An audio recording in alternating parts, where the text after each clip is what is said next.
ठीक है, चलिए स्टार्ट करते हैं। तो जो अपना टॉपिक है आज का दैट इज़ कैपिटल बजटिंग। अब इसका कंसेप्ट क्या है, हम क्या यहाँ पे पढ़ने वाले हैं, कौन से टाइप की थियरीज होती है, पहले वो डिस्कस करते हैं। फिर उसके बाद नेक्स्ट अपने इसके कैलकुलेशन वाले पार्ट पे भी जाएंगे। ठीक है, तो पहले जो वर्ड है उसको इंटरप्रेट करने की कोशिश करते हैं। कैपिटल बजटिंग एग्जैक्टली ये है क्या? देखो, दो वर्ड से बना है ये। एक है कैपिटल एक्सपेंडिचर और दूसरा है बजटिंग। अब ये दोनों वर्ड्स आपने इंडिविजुअली कहीं ना कहीं पढ़े होंगे या सुने होंगे। अब थोड़ा रिलेट करने की ट्राई करो। पहले तो बता दो कैपिटल एक्सपेंडिचर क्या होता है। मतलब ये तो मीनिंग पे जाना पड़ेगा। हाँ, और थोड़ा डिटेल में कैपिटल एक्सपेंडिचर क्या होता है अपने वर्ड्स में बता दो, कोई डेफिनेशन नहीं चाहिए। बोलो, कुछ तो पता होगा, पढ़ा है ना, 11th 12th में आता था ना। हाँ, तो ट्राई तो करो एक्सप्लेन करने जितना भी समझ में आए। बोलो, ट्राई करना है कुछ। हाँ हाँ, कोई आप एक्सपेंस कर रहे हो जो असेट के फॉर्म में क्रिएट हो रहा है, कुछ लॉन्ग टर्म तक उसका बेनिफिट होता है, तो ऐसे एक्सपेंस को अपने कैपिटल एक्सपेंस बोलते हैं। एक दूसरा वर्ड भी होता है रेवेन्यू एक्सपेंस। उसका क्या मतलब है? डे टू डे टेम्पररी खर्चा। सिंपल टर्म्स में ऐसा है कि कोई भी एक्सपेंस आप कर रहे हो और उसका बेनिफिट अगर आपको 1 साल तक मिल रहा है तो वो रेवेन्यू एक्सपेंस है। लेकिन वही खर्चे का फायदा अगर आपको 12 महीने से ज़्यादा टाइम के लिए मिल रहा है तो कैपिटल एक्सपेंडिचर है, जो असेट हम परचेज करते हैं। तो जो भी रेवेन्यू एक्सपेंस है वो पीएनएल में जाता है, उसको एक्सपेंस करके खत्म कर देते हैं कि उस साल की कमाई के सामने खर्चा रिकॉर्ड कर लिया। लेकिन वही एक्सपेंस अगर आपको 1 साल से ज़्यादा फायदा दे रहा है तो अपने उसको पहले असेट के फॉर्म में बैलेंस शीट में लेके जाते हैं, फिर थोड़ा थोड़ा राइट ऑफ करते हैं हर साल, जिसको डेप्रिसिएशन बोलते हैं। तो कैपिटल एक्सपेंडिचर मतलब ऐसा खर्चा जो लॉन्ग टर्म के लिए आपको बेनिफिट देने वाला है। अच्छा, बजटिंग का मतलब क्या होता है? ये भी कॉमन वर्ड है, अपने बोलते हैं यार बजट के बाहर है। मोस्टली चीज़ें बजट के बाहर ही होती है। हाँ, महंगाई इतनी आजकल, तो क्या होता है बजटिंग, क्या है एग्जैक्टली? बोलो, बजट सिंपल वर्ड है, कुछ तो एक्सप्लेन करो। बजट के बारे में कुछ पता होगा ना, क्या होता है बजट का मतलब? ट्राई करो।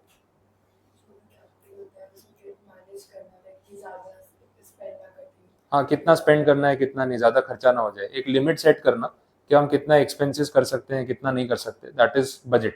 और ये हर चीज़ में मैटर करता है। आपके घर के जो monthly day to day expenses होते हैं उसमें मैटर करता है। आप शॉपिंग के लिए जाते हो तब होता है बजट। आपका तो कोई बजट नहीं होता, घर वाले देके भेजते हैं कि भाई इतना ही है, जो भी है इतने, इससे ज़्यादा हो गया तो अपने आप देख लेना। क्योंकि अगर आपको शॉपिंग के टाइम पे बजट नहीं दिया तो पूरा स्टोर खरीद लोगे, सब कुछ पसंद आ रहा है लेकिन पता होता है ना इतने पैसे मिलने वाले हैं, तो उस हिसाब से फिर अपने सोच के खरीदते हैं कि चल यार अभी इतना बजट है, इतना आज खर्चा करने का सोचा है, इससे ज़्यादा नहीं हो पाएगा तो ये ले लेते हैं, नेक्स्ट टाइम देख लेंगे। तभी आप थोड़ा लिमिट में खर्चा करते हो, अदरवाइज तो ओवर स्पेंडिंग होने ही वाला है। अच्छा, ये चीज़ आपके मंथली जो घर में राशन आता है, डी मार्ट चले गए, बिग बाजार चले गए, धीरज चंद चले गए, वहाँ पे भी ये सब चीज़ें होती, तो अपने मंथली एक बजट लेके जाते हैं ना कि यार ये सामान खरीदना है, रफली इतने का आएगा। और वो जो बास्केट होता है ना पूरा भर जाता है बिलिंग काउंटर तक आते आते। फिर अपने सोच के गए होते यार 5,000 रुपये का ये राशन खरीदना था, ये तो 7,500 का हो गया। तो फिर चीज़ें निकालना शुरू करते, चल ये अभी नहीं लेंगे चलेगा, वो एक्स्ट्रा था, ये एक्स्ट्रा था, आप कैलकुलेशन करके चलते हो। तो बजट का मतलब है एक लिमिट सेट करना। अच्छा, ये सब चीज़ें सिर्फ पर्सनल लेवल पे जो है मैटर करती है, बिजनेस में मैटर करती है? बिजनेस में तो और ज़्यादा मैटर करती है, क्योंकि अगर आपने इन्वेस्टर से पैसा लिया है तो इन्वेस्टर का पैसा लगा है, फिर आप कितना भी खर्च कर दोगे वो नहीं चलेगा। और कंपनी चलाने वाले लोग जो होते हैं ना, वो अपने से भी एक लेवल ऊपर कंजूस होते हैं। 1 रुपया भी फालतू का ऐसे ही खर्च नहीं करेंगे, उल्टा 2 4 पैसे किसी के काट लेंगे, एक्स्ट्रा खर्चा नहीं करेंगे, क्योंकि इन्वेस्टर को जवाब देना है कि कितना पैसा आपने लगाया और उसमें कितना आपने रिटर्न जनरेट करके दिया, ये सारा गेम है। तो कैपिटल एक्सपेंडिचर का बजटिंग, कैपिटल खर्चा कितना करना है कितना नहीं करना, ये डिसीजन लेना, that is called capital budgeting. अब ये डिसीजन हम कब लेंगे? जब हम कोई न्यू बिजनेस या न्यू वेंचर स्टार्ट कर रहे हैं, या फिर एग्जिस्टिंग बिजनेस में हम एक्सपांशन का सोच रहे हैं। तो ये दो कैटेगरीज हो सकती है जहाँ पे हम यूजुअली इस तरीके के डिसीजन लेते हैं। जैसे फॉर इंस्टेंस अगर मैं कोई नया वेंचर स्टार्ट कर रहा हूँ, कोई भी वेंचर हो सकता है, जैसे अपने यहाँ सूरत में नए नए कैफेज ओपन होते रहते हैं, है ना, आप देखते रहते होगे इंस्टाग्राम पे। एक बार कैफे ओपन होता है, फिर उसके इंस्टाग्राम पे इतने रील आ जाते हैं, जितने फूड ब्लॉगर ये वो डिजिटल मार्केटिंग वाले सब पहुंच जाते हैं, फ्री में खाना भी खा लेते हैं, वीडियो भी बना लेते हैं और प्रमोशन भी हो जाती है। उसके बाद हम क्या करते हैं, हम वो कैफे में जाते हैं, यार ये इंस्टा पे देखा था आज चल के आते हैं, गए वहाँ पे फोटो वोटो डाल दिया, स्नैप भेज दिया, अपना टारगेट पूरा। अगली बार कोई नया कैफे, ठीक है, यही चलता रहता है। 2 4 महीनों के बाद वो बेचारा कैफे रहता ही नहीं है, क्योंकि सबने यही किया, एक बार गए फोटो पोस्ट कर दिया फिर गायब, रिपीट पब्लिक आती नहीं है। तो कैफेज का जो सिस्टम है वो बड़ा रिस्की बिजनेस है, क्योंकि लॉन्ग टर्म तक चलेगा इसकी कोई गारंटी नहीं है। आपने खुद ऑब्जर्व भी किया होगा, कोई कैफे में आप गए होगे पिछली बार, अगली बार गए तो था ही नहीं वहाँ पे, हुआ कभी ऐसा? बहुत सारे कैफेज में ये होता है, तो वो रिस्की बिजनेस हो गया। अब अगर आपको इसमें इन्वेस्टमेंट करना है तो कुछ बजट सेट करना पड़ेगा, कितना खर्चा करे कितना ना करे। तो एक पूरा कैलकुलेशन करना जरूरी है कि यार इतना रेंट लग जाएगा प्रीमाइसिस का, इतने का इंटीरियर होगा। और कैफे में इंटीरियर ही इंपॉर्टेंट होता है, खाना इंपॉर्टेंट नहीं होता है, क्योंकि हमें खाना खाने नहीं आ रहा है। जगह का एम्बियंस अच्छी होनी चाहिए, वाइब अच्छी होनी चाहिए तो जाएंगे, नहीं तो नहीं जाएंगे। मतलब वाइब क्या होता है, खाना अच्छा होना चाहिए वो देख लेंगे, लेकिन कम से कम जगह अच्छी दिखनी चाहिए, फोटो अच्छे आने चाहिए, फोटो बूथ जैसा कुछ होना चाहिए तो हम जाएंगे, नहीं तो नहीं जाएंगे। तो कैफे वाला ना शेफ से ज्यादा खर्चा इंटीरियर डिजाइनर पे करता है, क्योंकि उसको पता है कि पब्लिक को भी यही चाहिए। तो हर चीज का ना कैलकुलेशन लेके चल रहा है। अच्छा, जो कैफे स्टार्ट कर रहा है उसको भी मालूम है कि कोई गारंटी नहीं है कितने दिन चलेगा, तो उसको रिकवरी भी तो करनी है अपने अमाउंट की। फिर आप मेन्यू में देखते हो जो चीजें इतनी ओवर एक्सपेंसिव होती है, आपको नहीं लगता कभी कभी यार कैफे वाले कुछ ज्यादा पैसे चार्ज कर लेते हैं? तो इतनी सी कॉफी लेके आते हैं 250 रुपये 300 रुपये, सैंडविच भी लेके आ रहे इतना पैसा चार्ज कर रहे हैं। अब बिल कितना आ जाता है आप सोचो। उतने में तो है ना वो अनलिमिटेड थाली खा के आ जाओ जितने में कॉफी बेच रहे हैं। वो आपसे कॉफी का पैसा ले ही नहीं रहे, वो आपसे ना उस जगह का बैठने का पैसा ले रहे हैं। जो एक कॉफी लेके आप 2 घंटे बैठे रहते हो बातें करते रहते हो, तो उसका भाड़ा कौन भरेगा? तो किराया आपसे वसूल कर रहे हो और कुछ नहीं है। तो अल्टीमेटली उनको कैलकुलेशन पता है कि यार ये 6 महीने साल चल गया ना बहुत है, तो जो पैसा मैं इन्वेस्ट कर रहा हूँ वो कितने टाइम में रिकवर होगा, सीटिंग कैपेसिटी कितनी रखनी पड़ेगी, डेली एवरेज कितने कस्टमर्स आएंगे, कितने का बिलिंग होगा। वो सारा कैलकुलेशन करने के बाद ही वो डिसाइड करता है कि मुझे इसमें इतना खर्चा करना है इतना नहीं करना। पता चला इतना सारा खर्चा कर दिया और रिकवरी नहीं हुई तो सारा लॉस में चला जाएगा। तो आपको स्टार्टिंग में ये सब चीजें एंटिसिपेट करके कुछ थोड़ा बहुत मार्केट स्टडी करके एक कैलकुलेशन बिठा के फिर डिसीजन लेना है। सेकेंड पॉइंट है एक्सपांशन वाला। अब एक्सपांशन में अपन थोड़ा बड़ा एग्जांपल लेते हैं, कैफे वाला चलो एक मॉडरेट एग्जांपल हो गया, कोई एयरलाइन कंपनी का एग्जांपल लेते हैं। अब एयरलाइन कंपनी के एयरक्राफ्ट चल रहे हैं बहुत सारे। अब वो लोग सोच रहे हैं कि यार अपने फ्लीट में अभी अराउंड 100 एयरक्राफ्ट है और हम सोच रहे हैं कि 25 और ऐड कर देते हैं। तो 25 एयरक्राफ्ट कितने करोड़ के आते होंगे? तो इतना बड़ा खर्चा, रिकवरी होगी या नहीं होगी? तो इसके पहले वो लोग कैलकुलेशन करते हैं पूरा कि ये एयरक्राफ्ट हम अगर स्टार्ट कर रहे हैं तो 25 एयरक्राफ्ट का यूज कहाँ करेंगे। तो बोला पहले देखो पूरे इंडिया में कौन कौन से रूट पे हमारी फ्लाइटें नहीं चलती, तो वो रूट पहले टारगेट करते हैं। अच्छा, उन रूट पे पब्लिक डिमांड है कितनी? अपन ने फ्लाइट स्टार्ट की और इतना यूजफुल ही नहीं हुआ, लोगों ने टिकट्स ही बाई नहीं की, तो सारा लॉस हो जाएगा। तो इसकी ऑक्यूपेंसी कितनी आएगी वो देखना पड़ेगा। आज ये एरोप्लेन कितने के पड़ रहे हैं, इसका पेमेंट कितने टाइम में करना है, और इससे ये पैसा रिकवर कितने साल में होगा, प्लेन की लाइफ क्या है, ये सब पहले कैलकुलेट करना पड़ेगा। उसके बाद कंपनी डिसीजन लेगी कि एक्सपांशन करना है या नहीं करना, अदरवाइज कोई मतलब नहीं। तो ये सारा जो कैलकुलेशन है this is capital budgeting. Point ये है कि ये सारा कैलकुलेशन आप पहले करते हो या बिजनेस शुरू करने के बाद? पहले ऑब्वियसली। 1 रुपया भी लगाने से पहले मैं तो ये गिनूंगा कि भाई इसका कोई फायदा होगा क्या नहीं, क्योंकि एक बार आपने पैसा लगा दिया फिर तो गेम आपके हाथ से चली गई। अब तो फिर क्या होगा क्या नहीं वो तो बाद में पता चलेगा। तो ऐसे कोई रिस्क लेके काम नहीं करता है, विदाउट कैलकुलेशन कोई आगे नहीं बढ़ेगा। आ रहा है समझ में क्लियर? तो कैपिटल बजटिंग का बेसिक मीनिंग है। अब दूसरा पॉइंट ये है कि इसका कैलकुलेशन कैसे करें। अब उसके लिए कुछ मेथड्स डेवलप किए गए। कैलकुलेशन करते टाइम सबसे इंपॉर्टेंट जो फैक्टर हमें कंसिडर करना होता है डिस्काउंटिंग। जो आपका previous chapter time value of money आपको सिखा रहा था कि भाई हर चीज में एक इंटरेस्ट कॉस्ट जो है ना वो इन्वॉल्व होती है। मैंने आपको कॉस्ट ऑफ कैपिटल वाला टर्म समझाया था कि अगर मैं इस बिजनेस को करने के लिए 25 एयरक्राफ्ट नए जो है वो इंस्टॉल कर रहा हूँ, मान लो 1 करोड़ का एक एयरक्राफ्ट है, महंगा ही होगा, 25 करोड़ रुपए इन्वेस्ट कर रहा हूँ, तो ये 25 करोड़ क्या मेरे घर पे पड़े हुए हैं? ये मैं कहीं ना कहीं से बोरो करूंगा। अगर मैं बैंक से लोन लूंगा तो इस पर फिक्स इंटरेस्ट देना पड़ेगा। मैं डिबेंचर्स इशू करूंगा तो उस पर भी इंटरेस्ट देना पड़ेगा। अगर मैं इन्वेस्टर्स को स्टेक सेल करूंगा, इक्विटी रेज करूंगा, तो डिविडेंड देना पड़ेगा। तो इन पैसों पे मेरा कुछ ना कुछ खर्चा तो होने ही वाला है। तो मुझे इसकी टिकट, जब प्लेन की टिकट बिकेगी तो मुझे सिर्फ 25 करोड़ रिकवर नहीं करना है, मुझे उसके ऊपर जो इंटरेस्ट कॉस्ट लग रहा है ना वो भी रिकवर करना है। उसके बाद कुछ बचेगा तो मेरा प्रॉफिट है, अदरवाइज लॉस है। आ रहा है समझ में? तो डिस्काउंटिंग वाला पार्ट हर जगह प्रिवेलेंट होता ही है, लेकिन क्योंकि हम थियोरेटिकली इस चीज को सॉल्व कर रहे हैं, कुछ मेथड्स यहाँ पे ऐसे दे रखे हैं जिसमें इसको इग्नोर करते हैं, मतलब इंटरेस्ट कॉस्ट को एक बार के लिए इग्नोर करेंगे। तो ऑन पेपर गिनने में ईजी लगता है लेकिन रियलिस्टिक नहीं। लेकिन ठीक है, कुछ चीजें ना बुक लेवल पे पढ़नी पड़ती है जो प्रैक्टिकली भले उतनी रेलेवेंट ना हो, लेकिन मेथड्स के फॉर्म में यहाँ पे दिए। तो अपने जो मेथड्स यहाँ पे अप्लाई करेंगे फॉर कैपिटल बजटिंग या कैलकुलेशन, उसको हम 2 कैटेगरी में बांट रहे हैं। कुछ मेथड्स जो है वो विथ डिस्काउंटिंग है, ये फर्स्ट कैटेगरी हो गई, और कुछ मेथड्स ऐसी है जो विदाउट डिस्काउंटिंग है।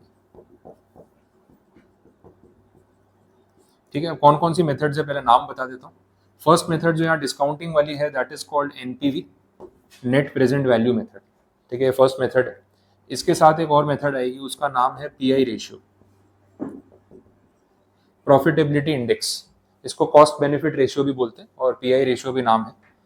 तीसरी मेथड है that is called IRR, internal rate of return method. ये सब कैलकुलेशन सीखेंगे एक एक करके, अभी सिर्फ नाम बता रहा हूँ।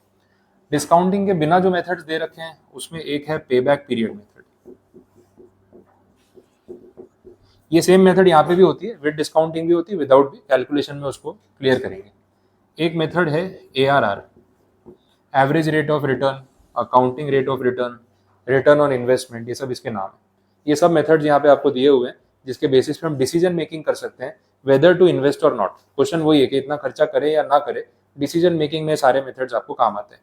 यहाँ पे हम वो डिस्काउंटिंग, पीवीआईएफ कुछ नहीं निकालते, ये सब मेथड्स में उसका यूज रहेगा जो लास्ट टॉपिक में आपने सीखा। क्लियर, पता चला ये? तो ये सब नाम है, एक बार आप नोट करके रख लो, टाइटल दे दो capital budgeting, with discounting, without discounting, short में नाम लिख लो, फुल फॉर्म में फिर जब मेथड पढ़ाऊंगा तो लिखवा दूंगा, या आपको लिखना है तो आप लिख सकते हो, इतना तो नोट करो।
बोलो, हो गया, नोट कर लिया?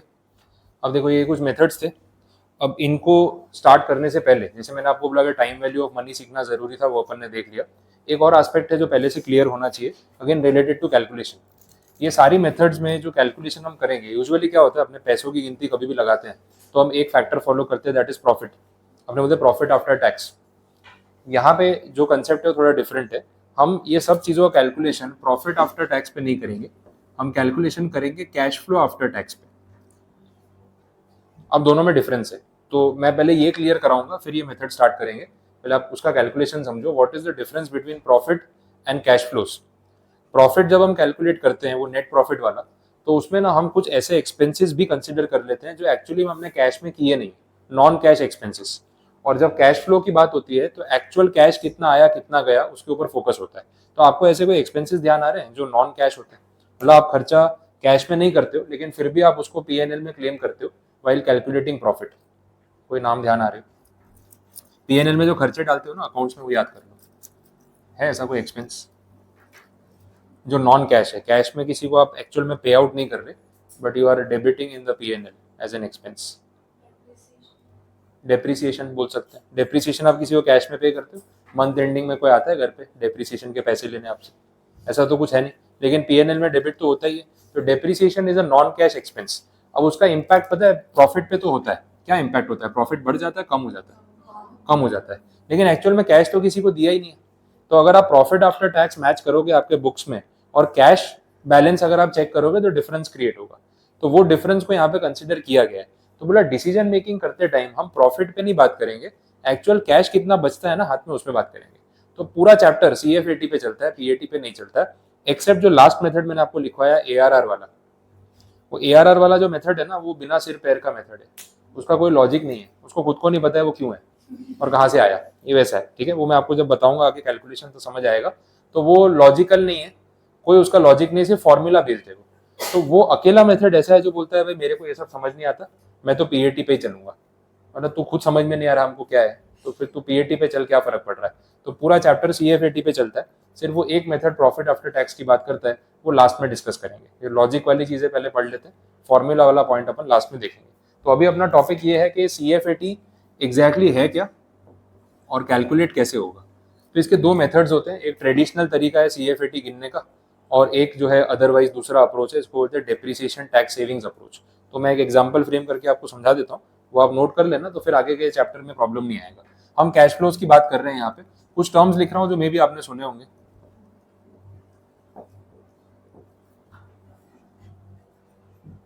Earning before interest, depreciation, taxation and amortisation, ऐसा कुछ बोलते हैं। ये शार्क टैंक देखते हो तो आप ये सुन सुन के पक गए होंगे, वो लोग यही पूछते रहते हैं, ठीक है, एबिटा कितना है आपकी कंपनी का, ये वो। तो ये है क्या, ये कैश फ्लो है। This is operating profit, earning before paying interest, depreciation, taxes and amortisation. तो उसके पहले की कमाई कितनी है। हम कुछ नंबर अज्यूम कर रहे हैं, ये सारे नंबर्स मैं अजम्पशन बेसिस पे ले रहा हूँ। सपोज आपका ऑपरेटिंग प्रॉफिट या एबिटा जो है दैट इज 10 लाख रुपीज, इसमें से एक्सपेंसेस माइनस होंगे। तो सबसे पहले क्या माइनस होगा, इंटरेस्ट कॉस्ट। पहले इंटरेस्ट माइनस कर देते हैं। इंटरेस्ट का मैं कुछ अमाउंट अज्यूम कर रहा हूँ आगे, तो पहले डेप्रिसिएशन या इंटरेस्ट, वैसे फर्क नहीं पड़ेगा, पहले इंटरेस्ट माइनस कर दो, 2 लाख रुपीज। पर एक सेकेंड, फिर वो नाम में कंफ्यूज हो, रुक जाओ, चेंज करता है। पहले डेप्री माइनस कर रहा हूँ, तो फिर जो ये टर्म आएगा दैट इज ईबीआईटी, हाँ वो ठीक रहेगा। पहले डेप्रिसिएशन माइनस कर देते हैं, 2 लाख रुपीज। आपका ईबीआईटी का अमाउंट आ जाएगा, this is earning before interest and taxes, तो वो अमाउंट कितना रहेगा, 8 लाख। अच्छा, अब इसमें से इंटरेस्ट माइनस होगा, इंटरेस्ट का अमाउंट अज्यूम कर लेते हैं 3 लाख रुपीज। इसके बाद बचेगा अर्निंग बिफोर टैक्स, कितना, 5 लाख। अब आएगा टैक्सेशन, टैक्सेशन का रेट अपने अज्यूम कर लेते हैं एट 30%, ठीक है। तो 30% इस पे कितना हो जाएगा, 1,50,000। इसके बाद बचा 3,50,000। ये 3,50,000 क्या है, this is profit after tax, earning after tax बोलो या प्रॉफिट आफ्टर टैक्स। तो नॉर्मली कैश फ्लोज इस तरीके से होते हैं, earnings before interest, depreciation and taxation and amortisation. डेप्री माइनस कर दिया, ईबीआईटी आ गया, इसमें से इंटरेस्ट माइनस कर दिया, ईबीटी आ गया, इसमें से टैक्सेस माइनस कर दिए, फाइनली प्रॉफिट आफ्टर टैक्स आ गया। अब अगर मुझे सीएफएटी ढूंढना है तो मैं क्या करूं, जो भी नॉन कैश एक्सपेंस लेस हुए उनको एड बैक कर दूंगा, रिवर्स इफेक्ट, और कुछ नहीं करना है, वो इफेक्ट को रिवर्स करना है। तो जो डेप्रिसिएशन माइनस किया था उसको हम क्या करेंगे यहाँ पे, प्लस। तो डेप्री का अमाउंट जितना भी है वो एड बैक कर दो, कितना आएगा, 2 लाख, ये प्लस कर दो, तो जो अमाउंट आएगा उसको क्या बोलेंगे, दैट इज सीएफएटी। और कितना आ रहा है, 5,50,000। तो इस तरीके से हम ट्रेडिशनली सीएफएटी कैलकुलेट करते हैं, जहाँ पे हम डेप्री को एड बैक कर देते हैं। तो इतना कोई टफ कैलकुलेशन नहीं है, एक कैश फ्लो है और सीक्वेंस में चलता है। डेप्री लेस किया, इंटरेस्ट लेस किया, टैक्सेशन माइनस किया, प्रॉफिट पे आए, डेप्री को एड बैक कर दिया, एड बैक करते ही जो अमाउंट आ गया वो सीएफएटी। तो पीएटी और सीएफएटी में सिर्फ ये नॉन कैश एक्सपेंस का फर्क है, आप प्लस कर दो, आपका अमाउंट आ गया। तो कोई बहुत हेवी कैलकुलेशन यहाँ पे है नहीं। समझ आया सीएफएटी कैसे गिनना है। इसका दूसरा इफेक्ट है, दूसरा तरीका है गिनने का, ये ट्रेडिशनल अप्रोच है, मैं लिख देता हूँ यहाँ पे।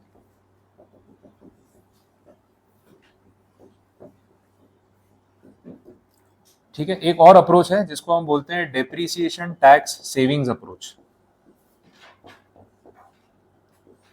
एक क्वेश्चन शायद आपके माइंड में भी आया होगा, बोले सर जब डेप्री माइनस करके प्लस ही करना था तो माइनस ही क्यों किया, आया आपके दिमाग में ऐसा। पर माइनस करना जरूरी था या माइनस नहीं करते तो भी चलता। अब ये पॉइंट है, नंबर्स आपके सामने हैं, देख लेते हैं। मैं वापस से यहीं से स्टार्ट कर रहा हूँ, 10 लाख। अगर मैं डेप्री लेस ना करूँ तो फिर यही ईबीआईटी है, डेप्री तो माइनस किया ही नहीं। इंटरेस्ट माइनस करूंगा, वो तो करना पड़ेगा, सेम अमाउंट ले लेते हैं, 3 लाख रुपए। अब कितना बचा, 7 लाख। अब क्या माइनस होगा, टैक्सेशन, सेम 30%, कितना हो जाएगा, 2,10,000। अब जो अमाउंट आएगा वो कितना है, 4,90,000। तो आइडियली तो फिर सीएफएटी आना चाहिए था ये, जब डेप्री माइनस ही नहीं किया, डेप्री एडबैक भी नहीं होगा, तो जो आ रहा है वो डायरेक्ट सीएफएटी होना चाहिए था। लेकिन अमाउंट देख लो, मिसमैच है, यहाँ 5,50,000 है, यहाँ 4,90,000 है, मतलब कुछ तो मिसिंग है यहाँ पे। वो डेप्रिसिएशन का कुछ इफेक्ट हुआ होगा, तभी तो माइनस करके प्लस किया। इफेक्ट किस चीज पे पड़ा होगा डेप्रिसिएशन का, टैक्स के अमाउंट पे। आप जब डेप्री माइनस कर रहे हो तो आपका टैक्सेबल प्रॉफिट कम हो रहा है ना, तो आपका टैक्स भी तो कम हो रहा है। यहाँ देख लो टैक्स कितना आ रहा है, 2,10,000, यहाँ कितना आ रहा है, 1,50,000। तो ये जो डिफरेंस क्रिएट हुआ ये सब इस डेप्रिसिएशन की वजह से हुआ। ठीक है, क्लियर है। तो अगर हमें डेप्री माइनस करके प्लस नहीं करना है, चलो ठीक है, बट टैक्सेशन का इफेक्ट तो देना पड़ेगा ना, वो नहीं दोगे तब तक आपका आंसर टैली नहीं होगा। अब टैक्सेशन का क्या इफेक्ट आएगा, टैक्स ज्यादा आ रहा है आपका डेप्रिसिएशन को स्किप करने की वजह से। तो इन्होंने ऐसा बोला कि ठीक है आप ऐसे कैलकुलेट करना चाहते हो कर लो, लेकिन लास्ट में वो टैक्सेशन वाले इफेक्ट को ठीक करना पड़ेगा। वो कैसे करेंगे, आपको अलग से गिनना पड़ेगा कि डेप्रिसिएशन की वजह से आपका कितना टैक्स सेव हुआ। 2 लाख रुपए का खर्चा क्लेम करने से टैक्स कितना बचता है, 60,000 बचेगा। 0.6 लाख लिख देता हूं, ये बचता है ना। सेविंग्स को क्या मानेंगे, कैश इनफ्लो या cash outflow? Savings is equal to cash inflow और कैश आउटफ्लो। इनफ्लो, तो इनफ्लो है तो यहाँ ऐड करूं या माइनस करूं, ये इनफ्लो है ना, तो ऐड करना पड़ेगा इसमें। ठीक है, तो ये जो अमाउंट है इसका नाम है depreciation tax savings. Depreciation claim करने की वजह से टैक्स में कितनी सेविंग्स हुई, सेविंग्स है इसलिए उसको इनफ्लो में ऐड करेंगे। अब देख लो कितना आंसर आ रहा है, मैच हो रहा है, 5,50,000। समझ आया। सो ये दूसरा अप्रोच है, डेप्रिसिएशन टैक्स सेविंग वाला अप्रोच। अगर आप ये अप्रोच यूज करते हो तो आपको डेप्री माइनस करके प्लस करने की जरूरत नहीं है, आप सीधा उससे होने वाला जो टैक्स सेविंग है उसको प्लस कर दो, बात खत्म हो गई। लेकिन अगर आपको ये नहीं समझ में आ रहा है तो अपने पास ट्रेडिशनल मेथड तो है, डेप्री लेस करके ऐड करते हो ना, तो ये इफेक्ट अपने आप आ जाता है। और वो देखो आपको टैली करा दो, ये दोनों को कंपेयर करो, डिफरेंस कितना है, आने वाला है ना, टैली हो ही रहा है। तो जब आपने माइनस किया फिर प्लस किया तो बीच में वो टैक्स पे 60,000 का इफेक्ट अपने आप आ गया। लेकिन क्योंकि यहाँ माइनस ही नहीं किया था तो आपको वो अलग से इफेक्ट देना पड़ा। अब बोले दोनों में से कौन सा मेथड यूज करना चाहिए, तो ट्रेडिशनल वाला करो, इसमें दिमाग नहीं लगाना पड़ता, इसमें फिर लास्ट में कैलकुलेट करना पड़ता है। इसमें तो क्या आप फ्लो में कैलकुलेट करते जाओ, बाई डिफॉल्ट आपका आंसर सही आने वाला है। लेकिन ये मेथड पता होना जरूरी है, नहीं तो मैं बताता ही नहीं। नेसेसरी इसलिए है क्योंकि सम में डेटा में क्या दिया होगा यू नेवर नो। अगर डेटा में आपको कुछ वैसा दिया है कि आपको इसी मेथड से कैलकुलेट करना पड़ेगा, फिर क्या करोगे, मान लो डायरेक्ट आपको ये अमाउंट दे दिया और ऊपर की डिटेल ही नहीं दी, तो प्रॉब्लम नहीं होना चाहिए। तो ये मेथड पता होना जरूरी है, लेकिन जब तक जरूरत ना लगे आप यूज मत करना, आप ट्रेडिशनल अप्रोच को यूज कर लो, मोर देन इनफ। ठीक है, पता चला। तो CFAT जो है इसी पे अपना पूरा आगे का चैप्टर चलने वाला है, इसलिए मैं स्टार्टिंग में आपको एक एग्जाम्पल देके बता दिया। तो आप आराम से दोनों चीजें नोट कर लो, traditional approach, depreciation tax savings approach, then आगे देखते हैं।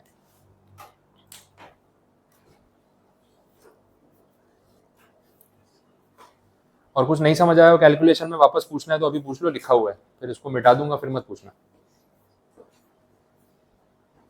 लिख लो, लिखते लिखते और क्लैरिटी आएगी। कुछ डाउट आ रहा है तो पूछते जाओ।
बोलो कोई कैलकुलेशन में डाउट, ट्रेडिशनल अप्रोच में या अदरवाइज?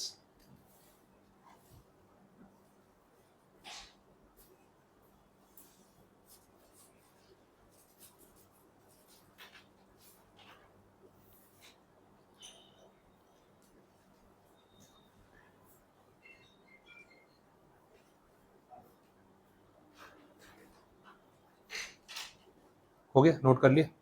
अब देखो क्वेश्चन पे डिपेंड करता है। बहुत सारे क्वेश्चंस में तो CFAT आपको डायरेक्टली दिया होता है, तो ऐसा नहीं हर सम में गिनना पड़ेगा, तो क्या रिक्वायरमेंट है क्वेश्चन की उस पर डिपेंड करेगा। अब NPV मेथड में है तो हर सम में ऐसे हर साल का CFAT नहीं गिनवाएंगे, बट कहीं अगर कैलकुलेशन का बेस यही टॉपिक है तो फिर अपने को पता होना चाहिए कि PAT से CFAT पे जाना कैसे। तो ये कैलकुलेशन का एक फाउंडेशन आपका क्रिएट हो गया। अब जैसा डेटा दिया होगा अपने वैसे कैलकुलेट करते जाएंगे। तो बेसिक जो है कैपिटल बजटिंग का कंसेप्ट और ये कैलकुलेशन ये मैंने आपको बता दिया। अब जो मेथड्स है वो अपने कल से स्टार्ट करेंगे, NPV और बाकी की सारी चीजें, ठीक है। तो आप कल आओगे तो ये थोड़ा पॉइंट्स ध्यान में रखना कि कैपिटल बजटिंग में CFAT वाला कंसेप्ट है और present value of annuity regular, वो जो टॉपिक था एक बार रिवाइज कर लो। बस इतनी दो चीजें इनफ है, बाकी फिर कल समझ में आ जाएगा। क्लियर? बस तो पैकअप करते हैं आज।